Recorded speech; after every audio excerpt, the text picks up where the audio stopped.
गल सुन ले सोहणिए, एक गल सुन ले सोहणिए, ओ मैं तेरा रांझा ओ मेरी हीरिए।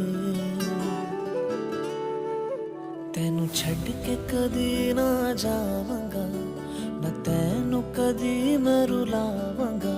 तेनू छड्ड के कदी ना जावांगा, ना तेनू कदी मैं रुलावांगा। जे हंझू गिरे तेरी अखियां तो उन्हें ढूंढ भी मैं ले आवांगा।